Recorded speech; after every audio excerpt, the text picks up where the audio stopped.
আমার ভুল হয়ে গেছে, আমাকে মাফ করে দিন। আমি আপনার কোনো ক্ষতি করতে আসিনি, আমার ভুল হয়ে গেছে, মাফ করে দিন। আরে আরে কি হয়েছে আপনার? আপনি কার সাথে কথা বলছেন? আর আপনি হঠাৎ এমন করছেন কেন? কি কি কি হলো আপনার? ওরে বাবা, নদীর পাড়ে ও দাঁড়িয়ে আছে। আপনি ওপারে যান না বাবু। ওপারে গেলে আর প্রাণে বাঁচবেন না বাবু, আর প্রাণে বাঁচবেন না।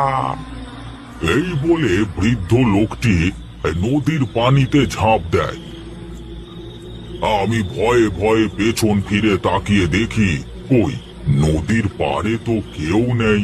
কি হচ্ছে সব কিছুই আমি বুঝে উঠতে পারছিলাম না। আমি খুব ভয়ে ভয়ে কোনো মতে নৌকা চালিয়ে পাড়ে উঠে হাঁটতে থাকি।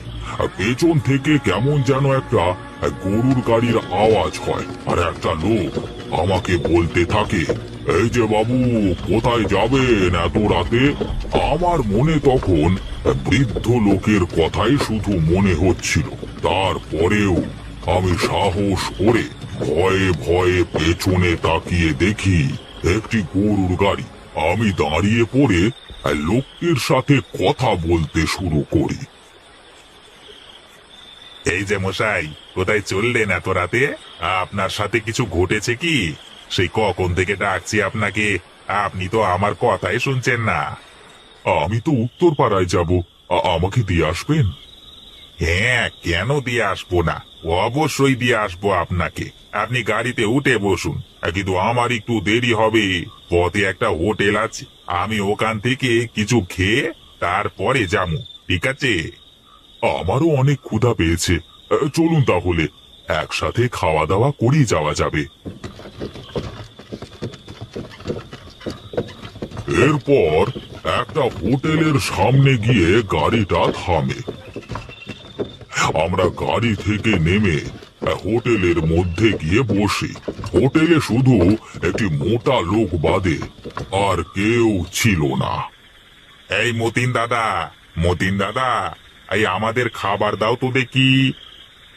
আপনি একটু বসুন, আমি খাবার এনে দিচ্ছি এক্ষুনি।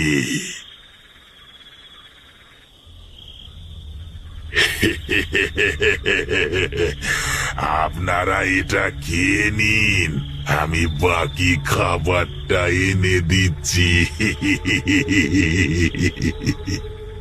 আমার আমার পাশে থাকা গাড়োয়াল এক চুমুক দিয়ে পাত্রে থাকা সব লাল রঙের ওই তরল জিনিসটা খেয়ে ফেললো।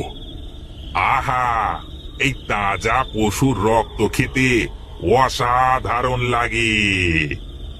এই বলে লোকটা একটা মুচকি হাসি দিয়ে আমার দিকে তাকিয়ে বলে, এ, এই দেখুন না, আপনাকে ও জিন ভেবে আপনাকেও রক্তপান করতে দিয়েছে। কোনো ব্যাপার না, আমি আপনাকে খেয়ে নিচ্ছি। এ কথা শুনবার পরে মনে হলো আমার পায়ের নিচ থেকে মাটি যেন সরে গেল। মানে মানে আমি এতক্ষণ যার সাথে গাড়িতে আসলাম সে কোনো মানুষ নয়, সে ছিল একটা জিন। আমি লোকটির চোখের দিকে তাকিয়ে দেখি তার চোখ দুটো লাল হয়ে আছে। ভয়ে আমার সারা শরীর কাঁপতে শুরু করে। ঠিক তখনই ওই হোটেলের মালিক আমার সামনে এসে বলে, ভয় পাবেন না বাবু, আমি সারা দিন মানুষকে খাবার খাওয়াই, আর রাতে জিনেদের। ভয় নাই, এরা আপনার কোনো ক্ষতি করবে না। চুপ করে বসে খাবার খেয়ে উঠে চলে যান। এই নিন রুটি আর ভাজি। না না, আমার ক্ষুধা নেই, আমি খাবো না।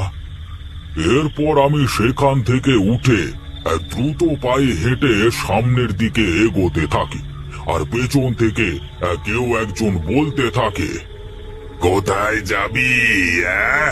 জিনেদের হোটেলে এসেছিস খাবার খেতে? খাবার না খেয়ে চলে যাবি, তাই কখনো হয় নাকি? ফিরে আয় বলছি।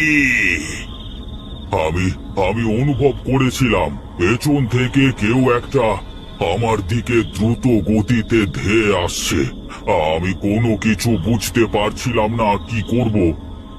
এবার হঠাৎ সামনের দিকে তাকিয়ে দেখি বিকট চেহারা নিয়ে আমার সামনে কেউ যেন দাঁড়িয়ে আছে।